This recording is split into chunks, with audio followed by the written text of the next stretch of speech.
L'horlogerie japonaise est en plein essor. Seiko, Citizen et Casio ont chacun dépassé 1 milliard de dollars de chiffre d'affaires l'an dernier. Mais la renommée horlogère du pays progresse aussi grâce à l'effervescence de l'horlogerie indépendante japonaise, pas seulement aux grands noms. Aujourd'hui, nous allons découvrir une maison horlogère indépendante japonaise devenue un favori des passionnés et clé dans un nouveau concept de l'horlogerie indépendante. De qui parlons-nous? Chrono Tokyo. Cette marque est l'œuvre de l'un des horlogers les plus réputés du Japon, Hajime Asuka, dont les créations de haute horlogerie se vendent à des dizaines de milliers de dollars avec une capacité de production extrêmement limitée. Né en 1965, Asuka descend de générations de forgerons traditionnels de sabre japonais, ce qui a nourri sa curiosité pour l'art et le savoir-faire de la création d'objets finement réalisés. Il est passé d'une carrière dans le design à la complexité mécanique de l'horlogerie, empruntant un parcours autodidacte qui comprenait une étude approfondie du livre Watchmaking du Dr. George Daniels. L'une des réalisations les plus remarquables d'Asaoka a eu lieu en 2009 avec la création de la première montre-bracelet japonaise dotée d'un tourbillon fabriqué en interne, et il est l'un des seuls membres non européens de la prestigieuse AHCI ou Académie horlogère des créateurs indépendants, INCRI. Récemment, plusieurs horlogers indépendants haut de gamme ont lancé des marques plus accessibles, rendant l'essence de leurs montres sur mesure disponible à un public plus large. Cela dit, on peut dire que le premier à avoir réellement fait cela fut Asaoka, car il a compris qu'une part importante des passionnés ne pourrait jamais acquérir l'une de ces montres. Ainsi, en 2019, il a créé Chrono Tokyo pour répondre à la demande d'un public encore peu desservi. La nouvelle gamme garderait le design raffiné de ses créations haut de gamme tout en optant pour une production plus industrialisée. Ces créations s'inspirent fortement de l'art déco, mettant en avant des teintes de cadran laquées mélangées à la main, des anneaux concentriques et une typographie unique. Les montres Chrono Tokyo utilisent des calibres japonais fiables et largement disponibles comme Miyota et Seiko, ce qui permet de proposer des prix plus abordables, de 1 500 à 2 000 $ pour la série classique, et jusqu'à environ 5 000 $ pour les modèles haut de gamme, les complications et les grands modèles. La marque a reçu de nombreux éloges de la part des collectionneurs et des critiques, y compris des nominations dans plusieurs catégories de prix au GPHG, connus de façon informelle comme les Oscars de l'horlogerie. L'entreprise a aussi un système de précommande démocratique, ouvrant des fenêtres de commande très courtes, souvent de quelques minutes, pour plus d'équité. C'est un système qui garantit que toute personne passant une commande dans ce laps de temps limité recevra une montre. Désormais, les montres sont également limitées à une par client, ce qui aide à réduire la revente par les spéculateurs cherchant à profiter de la demande. Et à tout moment, il y a généralement un nouveau modèle avec une fenêtre de précommande affichée sur le site, ce qui permet aux collectionneurs d'être informés à l'avance de toute annonce de nouveaux modèles. Dans cette vidéo, c'est un vrai privilège, car nous avons en notre possession 3 montres radicalement différentes de la marque, montrant un bel aperçu de la philosophie de design de Chrono.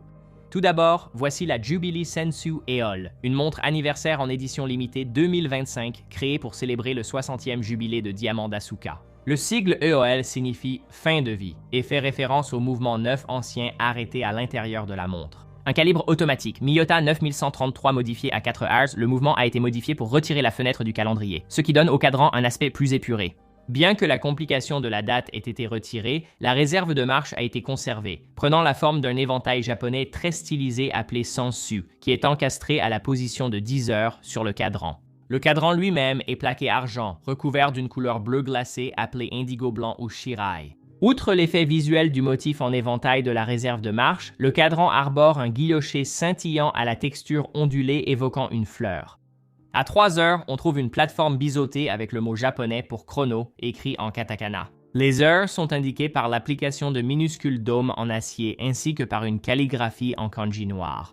Les extrémités des aiguilles des minutes et secondes sont courbées, épousant cadran et verre bombé. Le cadran est protégé par un verre saphir fortement bombé, le tout inséré dans un boîtier en acier inoxydable de 38 mm très poli et surmonté d'un cabochon en onyx noir sur la couronne. Proposée au prix de vente de 2 230 $, la Jubilee Sensu Aeol a été rapidement épuisée dès sa sortie et a été nominée au GPHG en 2025 dans la catégorie Challenge. Ensuite, nous allons examiner la Grand Hagan, présentée en 2021 dans la gamme supérieure des montres Chrono, connues sous le nom de Grand Series. Voici donc les montres de Chrono qui mettent l'accent sur l'artisanat et les techniques de finition à la main.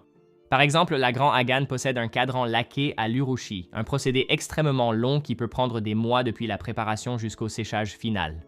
La laque, dérivée de la sève de l'arbre du même nom, est appliquée en couches successives par des artisans qualifiés à Kyoto, chaque couche étant séchée dans des conditions d'humidité contrôlées avant d'être polie à la main avec du charbon de bois. La surface obtenue développe un noir profond et lustré, ainsi qu'une chaleur de ton subtil, caractéristique de ce travail traditionnel. La finition reflète une longue lignée d'artisanat japonais, évoquant la discipline esthétique des traditions de la fabrication des sabres et rendant hommage à l'héritage ancestral d'Asuka. La technique de l'urushi remonte à plus de 1000 ans, et en raison du niveau de détail minutieux requis, les cadrans présentent un taux de rejet élevé, rendant chacun d'eux encore plus exclusif. Les marquages du cadran reprennent les anciens chiffres Koji, une police complexe autrefois réservée aux documents importants. Quant au boîtier de 37 mm de la montre, il conserve l'aspect art déco très poli associé au travail d'Asuka, avec les courbes élégantes de ses cornes et la lunette inclinée qui créent un profil saisissant. Le calibre à l'intérieur est le Miyota 90 S5 automatique de sa série haut de gamme, avec une architecture fine de seulement 3,9 mm parfaitement adaptée à une montre habillée raffinée. Avec une réserve de marche de 40 heures, il propose l'arrêt de la seconde, le remontage manuel et fonctionne à 28 800 alternances par heure, 4 Hz, assurant une trotteuse fluide. Puisque la Hagan appartient à la famille Grand Modèle, le fond du boîtier est gravé de la signature d'Aso Oka en calligraphie kanji ainsi que de son sceau personnel. Proposé au prix de 3171 $, en 2021, la Grand Hagan se vend également généralement au-dessus de son prix de détail d'origine, les exemplaires complets non portés atteignant des tarifs plus élevés. Et enfin, nous arrivons au chronographe P1 Shanghai Special Edition sorti en 2024 pour célébrer l'ouverture de la première boutique chrono en dehors du Japon. La lettre P dans P1 signifie puriste, car la montre répond aux demandes des collectionneurs pour un cadran sans date et une présentation plus épurée. La P1 de 38 ml présente un coloris panda noir sur blanc spécial, rehaussé d'un anneau des minutes brun-rouge carmin à l'intérieur de l'échelle du pulsomètre extérieur, un hommage à l'enseigne devant le salon de Shanghai. Les accents carmins sont obtenus par une technique pointilliste complexe, les petits points offrant à l'anneau un effet nuancé unique, tandis que les sous-cadrans noirs sont rehaussés d'un azurage circulaire.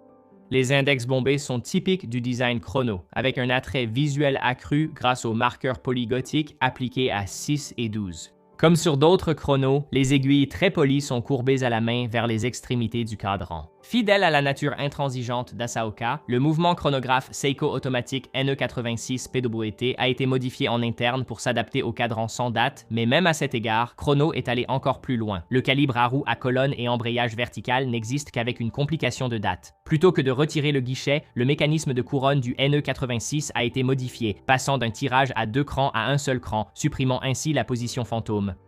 Dans le paysage de l'horlogerie indépendante, une réalité constante est la contrainte d'échelle. Beaucoup d'indépendants produisent en très petite quantité, souvent par centaines, et dans certains cas, seulement par dizaines par an, selon la complexité du travail. Ces contraintes sont le résultat d'un haut degré d'artisanat manuel, ce qui entraîne naturellement des prix élevés. Lorsque j'ai découvert Corono pour la première fois, il y avait beaucoup à analyser. L'idée qu'un horloger indépendant de renom lance une marque plus accessible était en 2019 encore relativement nouvelle et pouvait facilement se retourner contre lui. C'était avant que des marques comme MB&F ou d'autres acteurs indépendants ne commencent à explorer des expressions adjacentes et plus accessibles de leur langage de design principal. Traditionnellement, la plupart des indépendants considéraient l'exclusivité comme faisant partie de leur proposition de valeur, donc lancer une ligne secondaire plus abordable risquait d'en diluer la perception. Ajoutez à cela l'utilisation de mouvements basés sur Miyota et Seiko, et il est facile de comprendre pourquoi certains passionnés, en particulier ceux qui se concentrent sur les spécifications, pourraient être sceptiques. La question de savoir si ces montres en valent la peine dépend fortement du collectionneur. Les plus pragmatiques cherchant une montre robuste et fonctionnelle à porter au quotidien ne vont sans doute pas attendre la prochaine ouverture des commandes pour acquérir une Corono. Mais pour les collectionneurs attirés par le design et une expression plus singulière de l'horlogerie, il y a de solides arguments en faveur de Corono. Je suis surtout frappé par la clairvoyance de Hajime Asuka, qui a su repérer tôt une opportunité et y répondre vite. Corono traduit efficacement le langage du design de la haute horlogerie indépendante dans un format plus accessible sans pour autant renoncer à sa sensibilité. En ce sens, cela reflète un changement plus large dans l'industrie, l'idée que l'aspiration ne doit pas forcément être limitée uniquement à la rareté. Bien que la comparaison soit assez imparfaite, on peut voir des similitudes d'esprit avec une sortie comme la Moon's Moon Swatch, dans la mesure où elle étend la portée d'un univers de design établi à un public beaucoup plus large. Mais je pense qu'au final, si je trouve que Chrono est une marque intéressante et que les gens devraient s'intéresser à ce qu'ils font, c'est grâce à leur vision et à ce que cette montre représente ou ce que ces montres représentent. Repensez à 2019 comme je l'ai déjà évoqué. Ce n'était pas une époque où les gens pensaient aux marques indépendantes alors qu'elles commençaient à impressionner le public et que les gens se détournaient des grands noms de l'industrie pour se tourner vers d'autres marques avec lesquelles ils pouvaient avoir une relation plus personnelle. Lancer une telle marque comme une sous-marque servant de porte d'entrée était risqué, mais il faut offrir aux gens une occasion d'aspirer à quelque chose. Et je pense que Chrono a réussi à proposer quelque chose à un prix plus abordable. Certes, il y a de l'argent qui circule ici, ce n'est pas négligeable, mais à un prix accessible. Pour accéder à une marque qui porte les signes d'un fabricant haut de gamme, exclusif et indépendant, venant du Japon. Il y a beaucoup de choses à apprécier chez Chrono et cela a lancé une certaine tendance dans l'horlogerie indépendante. Et beaucoup de collectionneurs ont soif de pouvoir s'aventurer dans cet univers. Et Chrono montre que vous n'avez pas besoin de millions de dollars pour pouvoir jouer dans ce domaine. Voilà les gars, c'était mon avis sur Chrono Tokyo. Chaque fois que nous publions une photo de ces montres sur Instagram, elles rencontrent toujours beaucoup de succès. Et il y a énormément de questions du genre. Elles sont super, elles sont incroyables. Ces montres se font connaître par le bouche à oreille. Elles sont distinctes, différentes et ne plairont pas à tous, mais ce n'est pas l'essence même de l'horlogerie. Je voulais parler de cette marque depuis un moment et remercier le collectionneur ami de la chaîne qui a envoyé 3 de ces montres. Vraiment génial et une occasion unique d'en examiner plusieurs à la fois. Quel est votre avis sur Chrono Tokyo? J'attends vos commentaires ci-dessous. Je sais que les avis divergent sur ce que représente vraiment cette marque.